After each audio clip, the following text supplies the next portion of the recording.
అదే RTV app వార్తల్ని క్షణాల్లో చదివే అవకాశం ఉంటుంది. ఒక న్యూస్ పేపర్, ఒక టెలివిజన్ ఛానల్ మీ చేతుల్లో ఎప్పుడూ ఉంటాయి. ఉంది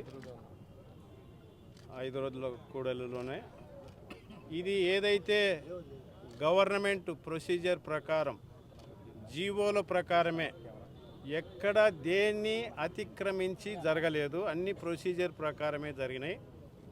సో ల్యాండ్ లీజ్ కావచ్చు, బిల్డింగ్ పర్మిషన్లు కూడా గవర్నమెంట్ స్థలాలకు లింక్ డాక్యుమెంట్ ఉండదు.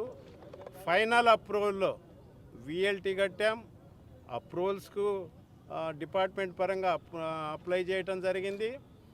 ఏదైతే లింకు డాక్యుమెంట్ గవర్నమెంట్ స్థలాలకు లింకు డాక్యుమెంట్ లేదనే దాంతో వాళ్ళు షార్ట్ ఫాల్లో పెట్టడం జరిగింది. ఆ షార్ట్ ఫాల్ సర్టెన్ పీరియడ్ తర్వాత ఆటోమేటిక్గా పర్మిషన్ తీసుకున్నట్టే లెక్క అనేది రూల్ చెప్తుంది. సో దాని ప్రకారం ఇక్కడ కన్స్ట్రక్షన్ జరిగింది తప్ప ఎక్కడ అతిక్రమించలేదు. ఇక్కడ ఒక పార్టీకి సంబంధించినటువంటి ఆఫీసులకి మిగతా వాళ్ళు రావటం అనేది అది ఏమాత్రం మంచి పద్ధతి కాదు, దుర్మార్గమైనటువంటి చర్య. అది అంటే ఇదేం రౌడీజం చేద్దామనుకుంటున్నారా? కాదు.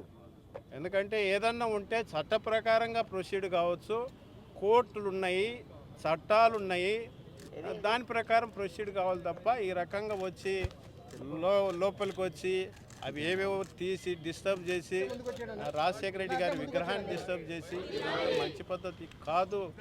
ఇప్పటికైనా మీరు విలువలతో కూడిన రాజకీయం చేయండి తప్ప ఈ రకమైనటువంటి దుర్మార్గమైనటువంటి చర్యలకు వద్దు అని చెబుతూ తెలుగుదేశం పార్టీకి ఒకటే చెప్తున్నాం, మీరు ఏదైతే హామీలు ఇచ్చినారో ఆ హామీలను దృష్టి పెట్టండి.